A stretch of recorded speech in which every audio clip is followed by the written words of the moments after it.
आलस्य और नकारात्मकता एक पल में त्याग दोगे, बस इस रहस्य को जान लो। ऐसी सीख गौतम बुद्ध ने कई वर्षों पहले उस वक्त की पीढ़ी को क्यों दी थी?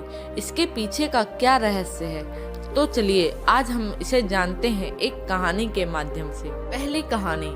बहुत समय पहले की बात है। एक गांव में एक किसान रहता था जिसका नाम रामू था। उसके घर के बाहर ही उसका एक छोटा सा खेत था। उसका पूरा परिवार उसके साथ खेत में काम करने में मदद किया करता था। रामू के बच्चे सब्जियों को पानी भी दे दिया करते थे। इस बार रामू के खेत की फसल बहुत अच्छी थी। वह अपनी पत्नी से कहता है कि इस बार हमारी फसल बहुत अच्छी है और अगर सब कुछ सही रहा तो इस बार हम अपनी फसल बेचकर अपना पक्का घर बनवा लेंगे। इतना कहने के बाद वह अपनी पत्नी श्यामा से कहता है कि मैं बाजार जा रहा हूँ कुछ सब्जियों और धान को बेचने के लिए। तुम खेत में कीटनाशक दवाइयाँ छिड़क देना। इतना कहने के बाद वह बाजार चला जाता है और इधर उसकी पत्नी बच्चे और खेत का सारा काम खत्म कर देते हैं। जब रामू बाजार से वापस आता है तो वह बहुत खुश होता है और अपनी पत्नी से कहता है कि हमारी सब्जियां उच्च गुणवत्ता वाली हैं। हमें इस बार बाजार में बहुत अच्छे दाम मिलेंगे। बाजार में जल्दी से सब्जियां तोड़कर बेचनी होगी। यह सुनकर उसकी पत्नी ने कहा, ठीक है, हम कल ही सारी सब्जियां तोड़कर बाजार में बेचने के लिए तैयार कर देंगे। इतना कहने के बाद वह अपने परिवार के साथ खुशी खुशी सो जाते हैं। लेकिन रात में अचानक बारिश होने लगती है। बारिश होने की वजह से रामू बहुत दुखी होता है और वह अपनी पत्नी को उठाता है और कहता है, श्यामा, यह देखो कितनी तेज बारिश हो रही है। इससे श्यामा भी बहुत दुखी हो जाती है और वह कहती है, हे भगवान, हमारी फसल का क्या होगा? दोनों पति पत्नी भगवान से बारिश बंद होने की प्रार्थना करने लगते हैं। लेकिन बारिश रुकने का नाम ही नहीं ले रही थी। यहाँ तक कि कुछ देर बाद ओले भी पड़ने लगे। पूरे खेत में बारिश का पानी भर गया। इससे वह दोनों बहुत परेशान थे। रामू ने कहा, श्यामा, बारिश का पानी बढ़ता जा रहा है। धीरे धीरे यह पानी हमारे घर में भी भरने लगेगा और हवा की वजह से हमारे घर का छप्पर भी टूटने लगा है। दोनों बहुत परेशान थे। किसी को कुछ समझ नहीं आ रहा था कि ऐसी परेशानी में उन्हें क्या करना चाहिए। श्यामा ने अपने दोनों बच्चों को उठाया और अपने पति के साथ किसी सुरक्षित स्थान पर जाने लगी। जब वह अपने घर से निकले तो देखा पहले से ही बारिश के पानी की वजह से कई घर टूट चुके थे। पूरे गांव में पानी भर चुका था और गांव के अन्य लोग भी अपना सामान सर पर रखकर गांव से निकल रहे थे। पूरा गांव दुखी था। सभी एक दूसरे की मदद कर रहे थे। सभी गांव वाले गांव के बाहर के पुल के ऊपर आकर रुक गए। कुछ समय बाद बारिश रुक गई और अगले दिन सुबह सरकारी लोग गांव में फंसे लोगों के लिए खाना लेकर आए। गांव वाले खाने को देखकर कर्मचारियों की ओर दौड़े। रामू को भी खाने के कुछ पैकेट मिल गए थे। रामू ने वह खाने के पैकेट अपने बच्चों को खिला दिए और दोनों पति पत्नी भूखे रहे। अब गांव वालों को कुछ राहत सी महसूस होने लगी। अब उन्हें पूरी उम्मीद थी कि वह अब अपने गांव में लौट जाएंगे। लेकिन तभी थोड़ी देर बाद फिर से बारिश होना शुरू हो गई। इस बार बारिश बहुत तेज से लगातार पड़ रही थी। पानी बढ़ता जा रहा था, जिसकी वजह से गांव में राहतकर्ता भी खाना लेकर नहीं आए थे। इस पर रामू ने कहा कि इस बार हमारे गांव में सरकारी गाड़ियां खाना लेकर नहीं आएंगी। मैं खाना लेने के लिए गांव से बाहर जाता हूं। कुछ देर बाद रामू खाना लेकर श्यामा और बच्चों के पास पहुंचा। लेकिन रामू के शरीर पर बहुत चोट के निशान बने हुए थे, जिन्हें देखकर श्यामा बोली, यह सब कैसे हुआ? इस पर रामू ने कहा कि पास वाले गांव में सरकार मुफ्त में खाना बांट रही थी, जिसकी वजह से वहां पर बहुत भीड़ थी। मुझे खाने लेते हुए भीड़ में यह चोट लग गई। इतना सुनकर श्यामा रोने लगी और कहने लगी, जो हाथ अनाज उगाते हैं आज वह खुद अनाज के लिए परेशान है। यह कैसी स्थिति आ चुकी है? रामू ने श्यामा को समझाया और कहा कि तुम घबराओ मत, सब कुछ जल्दी ही ठीक हो जाएगा। इसके बाद रामू ने अपने बच्चों को खाना दिया। लेकिन बच्चों ने कहा, आप भी इसमें से हमारे साथ खाना खाइए, क्योंकि आप दोनों ने कल से कुछ भी नहीं खाया है। बच्चों ने श्यामा और रामू के साथ खाना खाया। यह देखकर सभी को बहुत अच्छा लगा। सभी का हंसता खेलता परिवार पूरी तरह से परेशान था। इसके बाद धीरे धीरे बारिश कम होने लगी और सभी गांव वाले अपने अपने घर लौटने लगे। जब रामू अपने परिवार के साथ घर पहुंचा तो देखा रामू का पूरा घर टूट चुका था। इस पर श्यामा बहुत ज्यादा दुखी थी। रामू ने कहा कि हम घर फिर से बना लेंगे। श्यामा ने कहा, और खाने के लिए कहाँ से लाएंगे? बच्चों ने कहा कि अभी भी कुछ सब्जियां खेत में बची हुई हैं, हम उनको तोड़ कर ले आते हैं। बच्चे सब्जियां तोड़ने में लग जाते हैं। रामू और श्यामा अपने घर को फिर से बनाने में लग जाते हैं। तभी उनके पास एक व्यक्ति अपने घर की ओर आता हुआ दिखाई देता है। वह बोलता है कि मैं सरकार की तरफ से आया हूँ, मुझे यह देखना है कि आपका इस बारिश की आपदा में कितना नुकसान हुआ है, क्योंकि सरकार आपको आपके नुकसान का पूरा मुआवजा देगी और आपको एक पक्का घर भी बना के देगी। ऐसा सुनने के बाद श्यामा को बहुत अच्छा लगा। रामू और श्यामा ने अपने घर के बारे में सारी जानकारी उस सरकारी व्यक्ति को दे दी।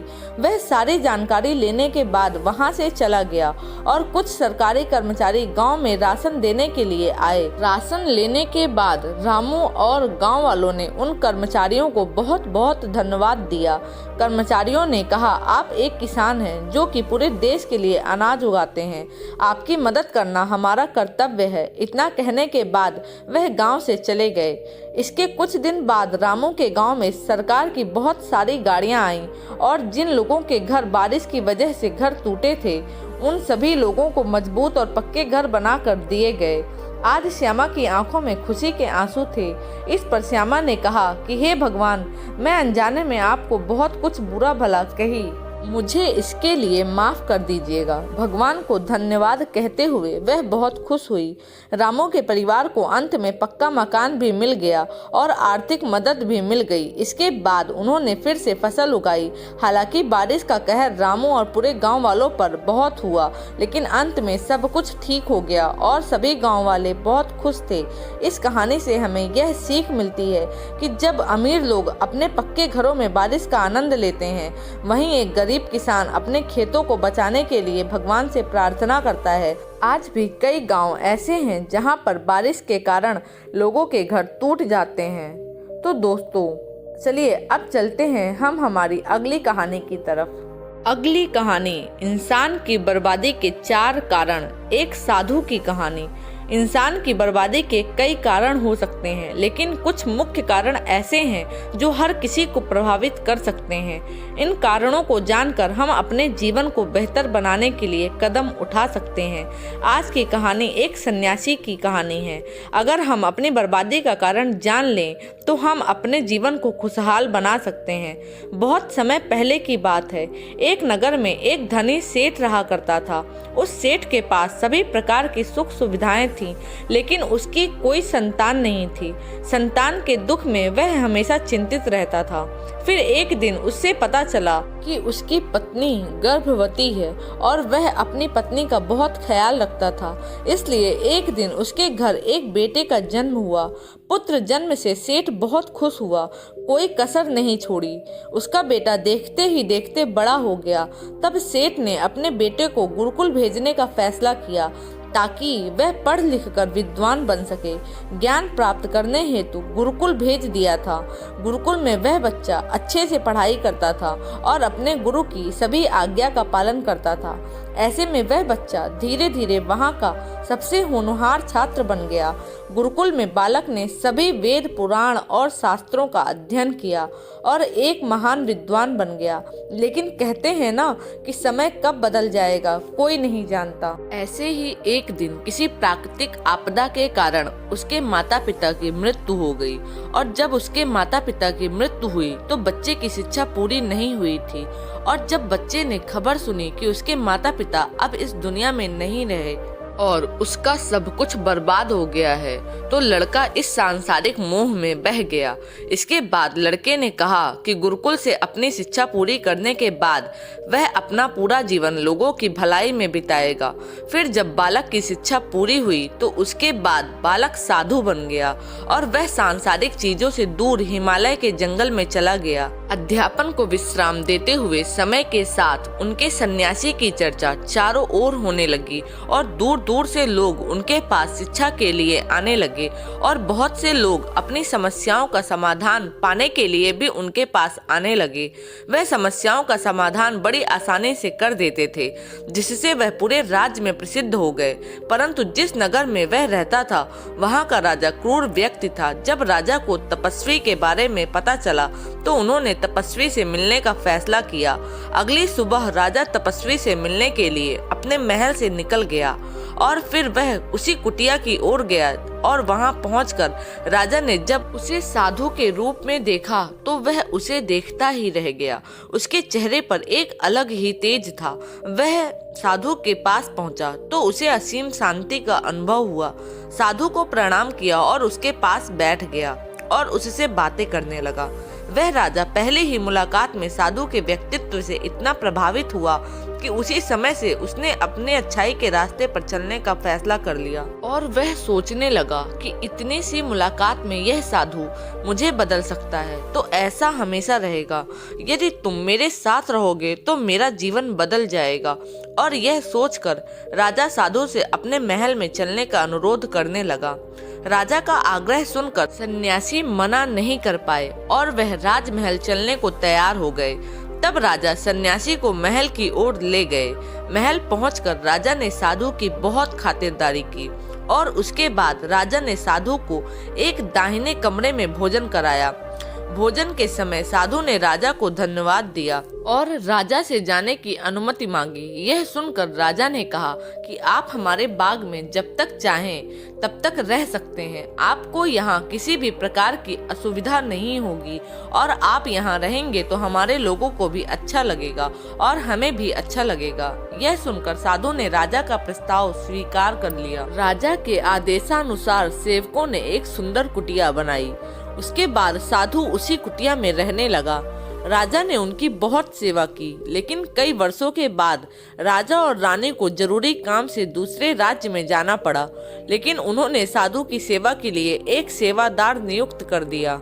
लेकिन राजा के जाने के बाद वह सेवादार बीमार पड़ गया और अपने घर चले गए और कभी लौटकर वापस नहीं आए। तो तपस्वी को गुस्सा आ गया और उसने राजा को खूब खरी खोटी सुनाई और राजा से कहा कि जो जिम्मेदारी आप पूरी नहीं कर सकते वह जिम्मेदारी आप क्यों लेते हो। तब राजा ने तपस्वी से पूछा और कहा कि सन्यासी, क्या मुझसे कोई गलती हो गई है तो इसके लिए मैं आपसे क्षमा मांगता हूँ। कृपया मुझे क्षमा करें और अपना क्रोध शांत करें और बताएं कि क्या हुआ था। यह सुनकर साधु ने उससे कहा कि तुम्हारे जाने के बाद मुझे यहाँ किसी ने भोजन नहीं दिया और मुझे कई दिनों तक कष्ट सहना पड़ा। यहाँ आकर मैं भूखा रहा और किसी ने मुझसे मेरा हाल भी नहीं पूछा। यह सुनकर राजा ने तपस्वी से माफी मांगी और कहा कि आज के बाद ऐसी गलती नहीं होगी। फिर कुछ देर बाद मामला शांत हुआ। जब राजा और तपस्वी के बीच बातचीत हो रही थी तब रानी भी छुपकर यह सारी बातें सुन रही थी। उसके बाद राजा ने कभी भी सन्यासी को शिकायत का मौका नहीं दिया और उसकी खूब सेवा की। लेकिन कुछ दिनों के बाद राजा को किसी जरूरी काम से अपने राज्य से बाहर जाना पड़ा।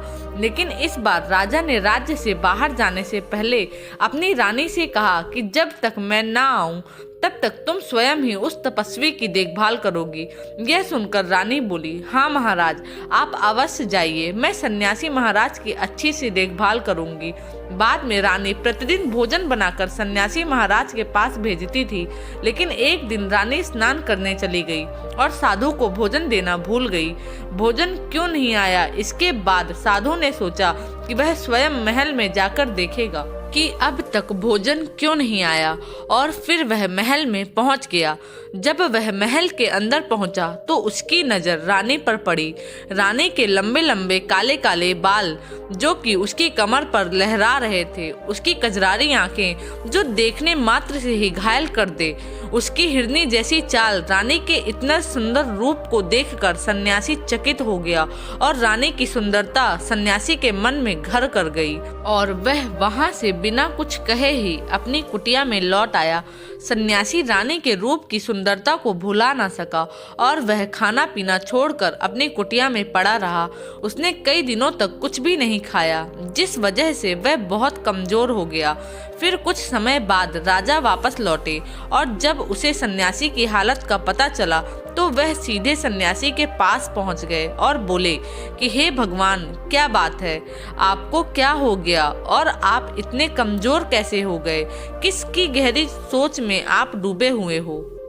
क्या मुझसे कोई गलती हो गई है? तब साधु ने कहा, नहीं राजन, आपने कोई गलती नहीं की। यह सुनकर राजा बोले, तो फिर क्या बात है, आप मुझे बताएं, मैं आपकी समस्या का समाधान अवश्य करूंगा। यह सुनकर तपस्वी ने राजा से कहा कि आपकी रानी की अद्भुत सुंदरता को देखकर मैं उसकी सुंदरता पर मोहित हो गया हूँ और अब मैं रानी के बिना नहीं रह सकता।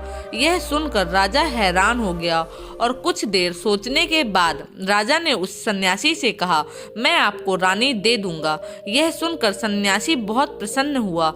फिर राजा सन्यासी को लेकर महल चले गए और जब राजा और सन्यासी महल पहुंचे तो उस दिन रानी ने सबसे सुंदर वस्त्र और आभूषण पहने थे।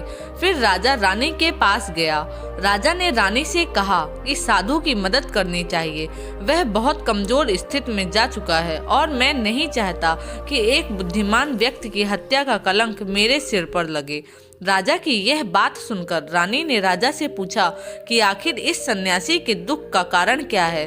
तो राजा ने रानी से कहा कि सन्यासी आपकी अद्भुत सुंदरता के दीवाने हो गए हैं।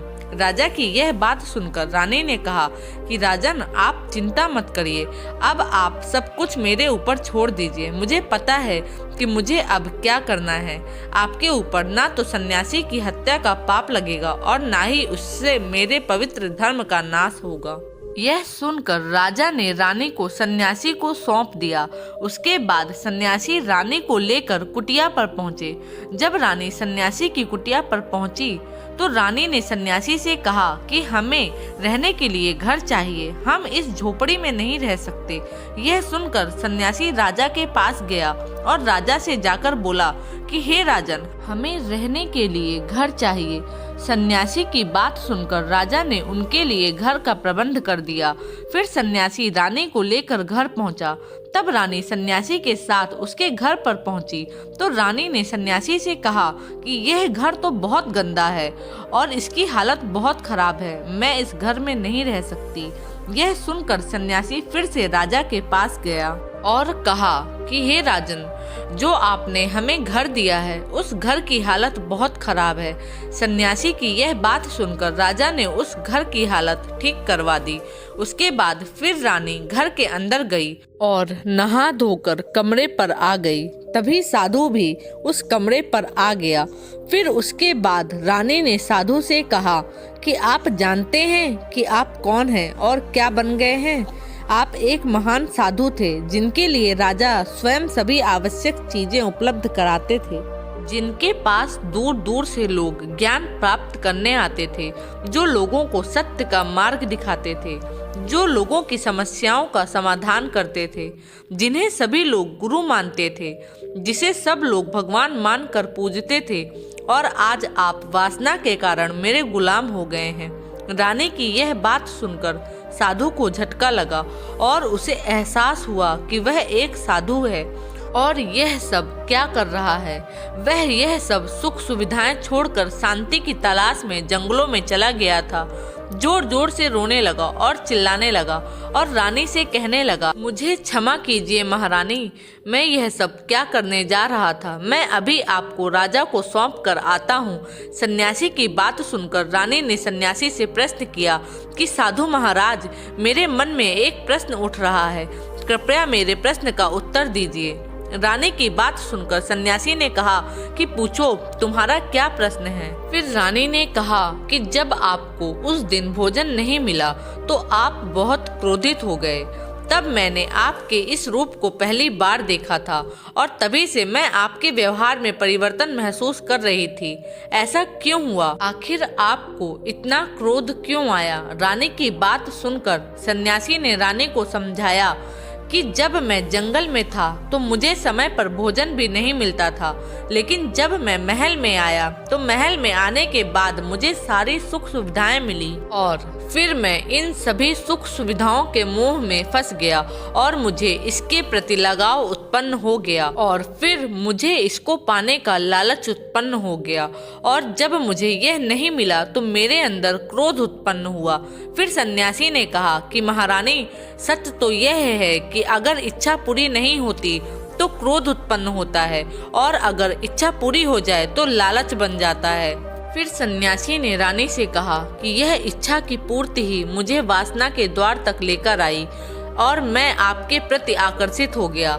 इसके बाद वह सन्यासी रानी को लेकर राजा के पास गया और बोला कि हे राजन, मुझे क्षमा कर दीजिए, मुझे अपनी गलती का एहसास हो गया है। यह लो आपकी रानी, मुझे यह सब नहीं चाहिए। मैं अपनी इच्छा के वशीभूत होकर यह गलत कार्य करने जा रहा था और अपने जीवन को बर्बाद कर रहा था, लेकिन अब मुझे सब कुछ समझ आ गया है। उसके बाद उस सन्यासी ने कहा कि हे राजन, मनुष्य की बर्बादी का कारण उसकी 4 आदतें ही हैं और दुनिया के हर व्यक्ति के अंदर यह 4 अवगुण होते हैं, लेकिन जो व्यक्ति इन पर नियंत्रण कर लेता है वह दुख और परेशानियों से बच जाता है। वही जो व्यक्ति इन चारों दोषों पर नियंत्रण नहीं कर पाता वह बर्बाद होने के कगार पर पहुंच जाता है। यह सुनकर राजा ने कहा कि महाराज, आप मुझे वह 4 आदतें बताइए जिससे मनुष्य की जिंदगी बर्बाद हो जाती है।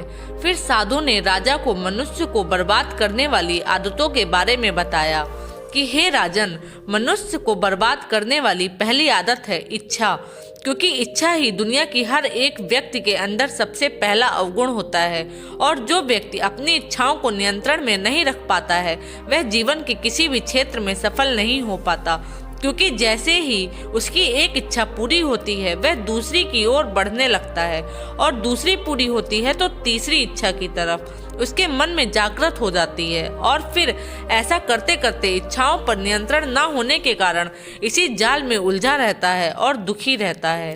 जब हम इच्छाओं पर नियंत्रण पा लेते हैं तो हम हमारे मन पर भी नियंत्रण पा लेते हैं और जब हमारा मन हमारे बस में होता है तो हमें सुखी प्राप्त होती है। फिर जो हम चाहते हैं वही हमारे साथ होता है। फिर सन्यासी कहता है कि हे राजन, मनुष्य को बर्बाद करने वाली दूसरी आदत है वासना। वासना का जन्म हमारे मन में उठने वाली इच्छाओं से होता है। जिस प्रकार इच्छा का कोई अंत नहीं होता और मनुष्य वासना के जाल में फंसता ही चला जाता है, वासना के वशीभूत होकर मनुष्यों को कुछ भी नजर नहीं आता है।